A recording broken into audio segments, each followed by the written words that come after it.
said ChatGPT has made excellent strides in the last 2 years to eat away any of the search market share is impressive, but it's not going to be, in your top 3 traffic sources in the next 12 months. I don't see that happening. I think we really need to get to a solid understanding of what entities really is and what this means for optimization.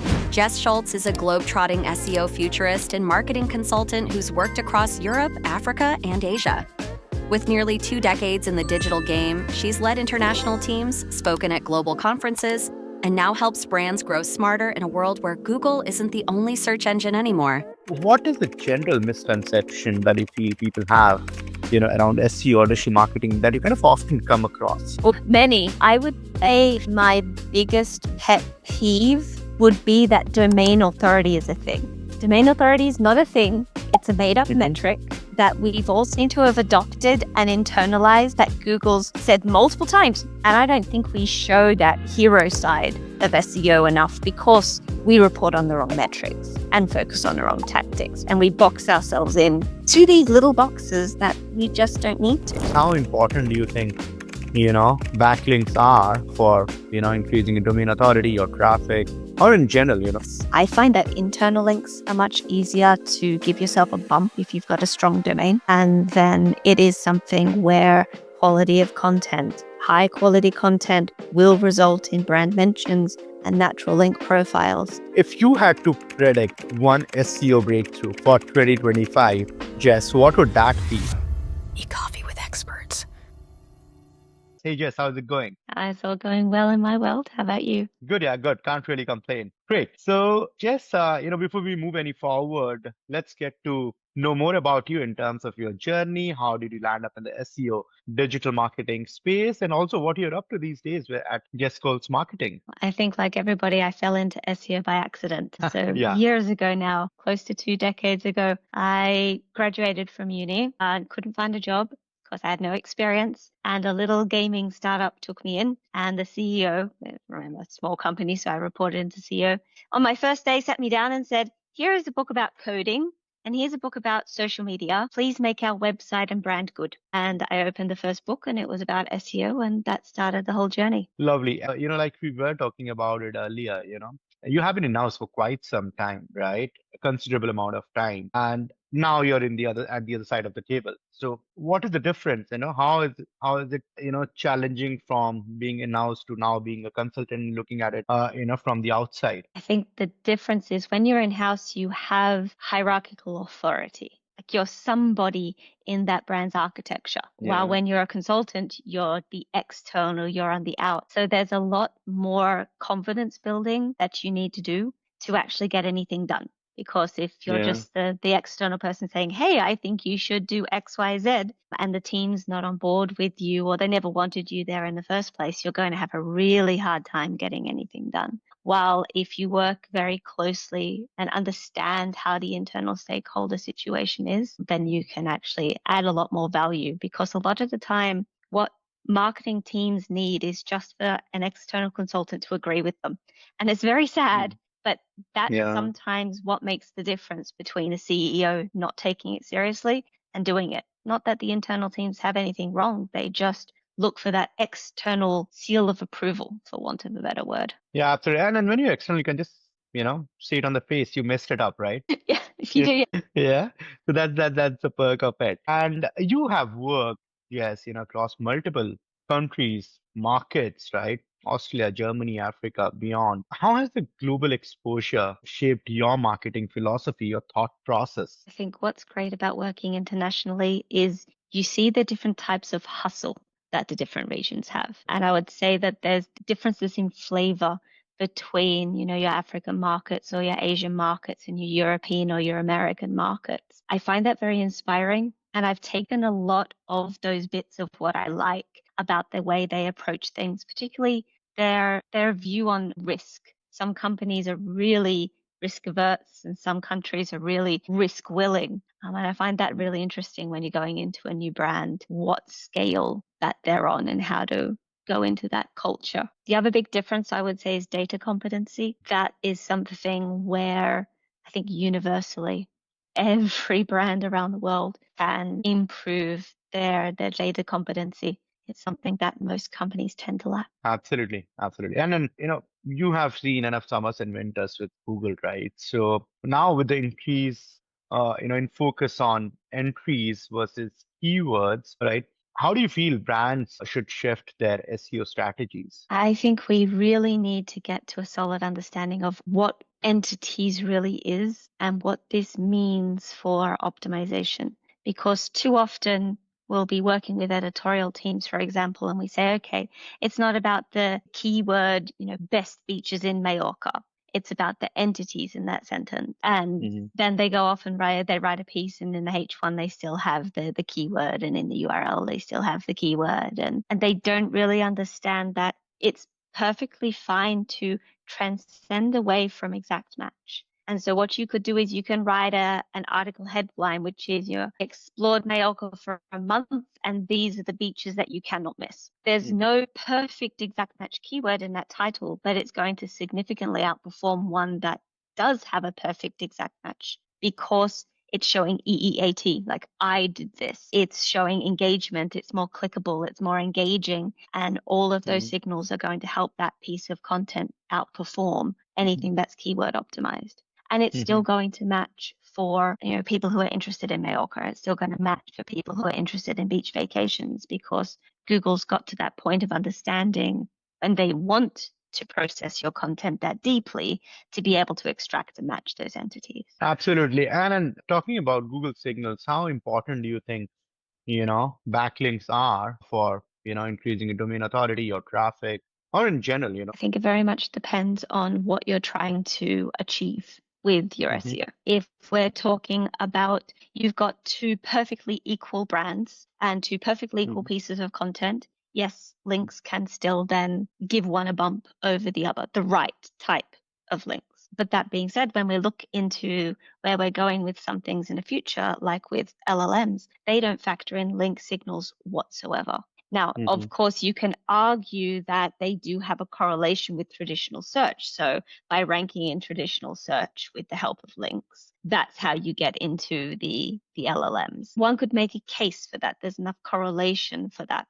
But I don't focus myself so much on backlinks. I find that internal links are much easier to give yourself a bump if you've got a strong domain. And then it is something where quality of content, high quality content will result in brand mentions and natural link profiles. That's really where I tend to focus my attention. Lovely. And then, talking about the change, so now AI-powered search engines, like the Perplexity AI or Google SGs are changing how people find information on the internet now.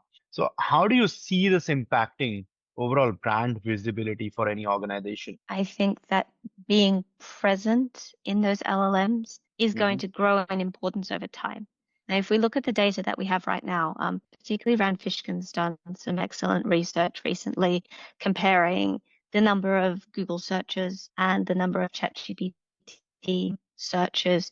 And we can see ChatGPT is still a fraction of search. And I don't see this becoming an active threat to Google in the next few years. That being said, ChatGPT has made excellent strides in the last 2 years to eat away any of the search market share is impressive, but it's not going to be, in your top 3 traffic sources in the next 12 months. I don't see that happening.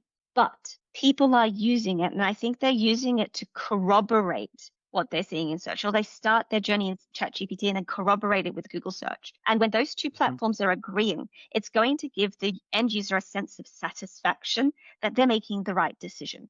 When two friends tell you the same thing and make the same recommendation, you're significantly more likely to trust it.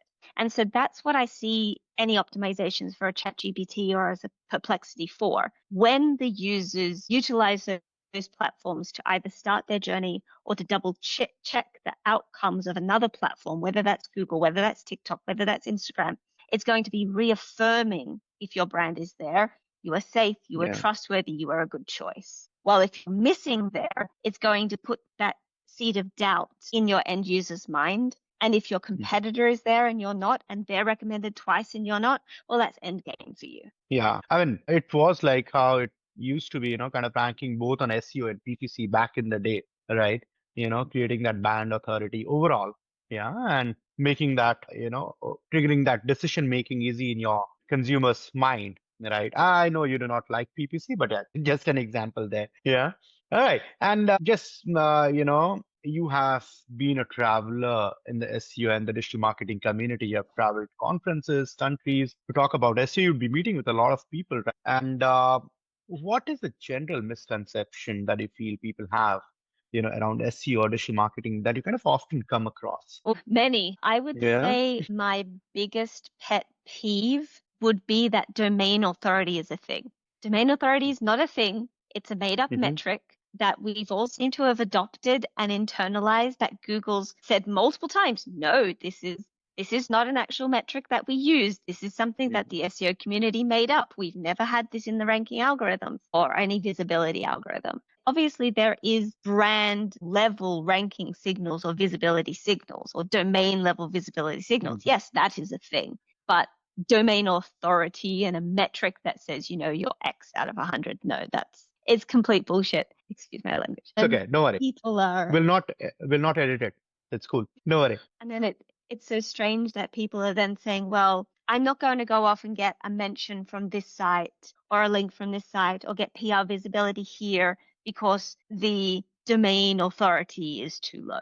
It doesn't matter. What matters is your audience there? And if you can reach 1,000 people who would then appreciate your brand more, strengthen your brand salience, potentially convert in the next few months, why do you care what some made up SEO metric is? So that's my biggest one, that people actively use domain authority as a decision point when it 100% should not be. Lovely. Now that is going to stir up a conversation when we post this for sure. Right. I mean, keen to hear more thoughts around this. All right. And moving on to content, Jess, obviously it has changed dramatically in the past decade, but kind of November 2022 hit us differently. So what strategies do you see kind of working the best, across setups right now for brands, and then which you feel, are trying to stand out in an oversaturated market? So the things that I find really are working well is ensuring that how you represent the brand is consistent, especially when you're an SEO who's taken over an existing brand. Often when you just Google search the brand name and go and click on all of those links, you'll see the brand name is spelled differently across different platforms. You'll see that the logo has been updated on site but hasn't been updated historically. You'll see that a lot of kind of out of date or incorrect brand positioning, and it's something that I don't think enough SEOs pay attention to. But we need to really start paying attention to that, because when a Google or a ChatGPT or whatever algorithm is looking through that training data set or that historical information about the brand in order to inform the knowledge graph, they see all of that. And if it's not consistent, well, then for a large language model, you're not getting the statistical significance that you potentially could for your brand positioning. And when it comes to visibility algorithms, then you're not getting that reconfirmation so they feel confident in the knowledge graph facts. And it's so easy to just go through all of the ChatGPT and Perplexity citations, go through all of your, top 10, maybe top 20 brand mentions for your brand name in search, and just go and correct it. It takes a couple of hours work, and that can have such a dramatic impact on how these algorithms understand what your brand is and then spit out and reflect that in ranking, in visibility, in how they describe your brand and what imagery and creatives that they use when they're describing your brand. Absolutely. And, if you had to predict one SEO breakthrough for 2025, Jess, what would that be? One that I would like to happen, or one that's realistic to happen? That's the two very different things. We have time. We'd like to hear both. While obviously it was meant to be like, one that you would feel would happen, but I'd also love to kind of hear what you'd want to happen. So let's go for both. Yeah. I would say one that is realistic to happen is that we do get a really good grasp of what actually matters when it comes to visibility in LLMs. I think there's a lot of good research being done right now by the community. Kevin Indig's doing some great research, case studies in growth and ML. You've got a lot of people starting to understand, okay, does the structured data actually play in? Microsoft came out, what was it, last week and said, actually, yes, you may see correlations between high quality structured data and visibility on Copilot. So we're getting these little hints, and it feels very much like SEO back 15 years ago, where they took away the keyword tag and we had to figure out other things. This is where we are with LLMs right now. So I think that's the breakthroughs that we can pretty much dependably get to. There's enough really smart people working on it that I'm sure that those will come out. Where I would like us to have breakthroughs as a community is understanding that our KPIs aren't directly attributable clicks and conversions, that our KPI is boosting brand salience and how we can effectively measure that. But speaking from personal experience, measuring brand salience in a way that is reliable and accepted by everybody, including key stakeholders like CEOs, is very, very difficult to achieve. Entire community, but that's where I would love for us to get to, because it would take us out from being this team that's kind of under product and kind of under tech and kind of under marketing, but doesn't really have, in many organizations, influence that it should, to a team that shows a direct correlation with market share, because we can do that as a channel. And I don't think we show that hero side of SEO enough, because we report on the wrong metrics and focus on the wrong tactics, and we box ourselves in to these little boxes that we just don't need to. I'm glad you said that. Really. So, Jess, this has been a brilliant session. But before we let you go, I'd like to play a quick rapid fire with you. I hope you're game for it. I'm always game. All right. Let's put this easy one out for you. The best conference you spoke at recently, and you cannot name Sydney. SEOcom in Austria. The organization of it is just... All right. What did you do with your first paycheck, Jess? First paycheck of your life. No, that's what we all did, It's okay. It's okay. And if you were to choose between one, in-house versus agency, which role would you go for? Ooh, come on, neither. Go for it. Consultancy is the best. Independent consultancy is, for me, the pinnacle. I would never do full agency. Too much stress and people and responsibilities and management. Not enough SEO. In-house, too much politics. Not enough SEO. All right. Your last Google search. I was just looking up family vacations in Slovenia. All right. What's the plan? You're going there sometime soon?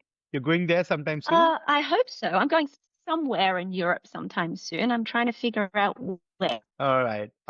Great. Yeah. Once again, thank you so much, Jess, for taking out time to do this with us, from all the global conferences and speaking that you do. Really appreciate it. Yeah. And for our audiences, if they want to reach out to you, how do they do that? Best way to reach me is either on LinkedIn. I'm also active on Blue Sky. And then I run my own newsletter, which you can find on Substack. It's called SEO Brief. Okay. All right. Thank you so much. Cheers, Jess. Thanks for having me.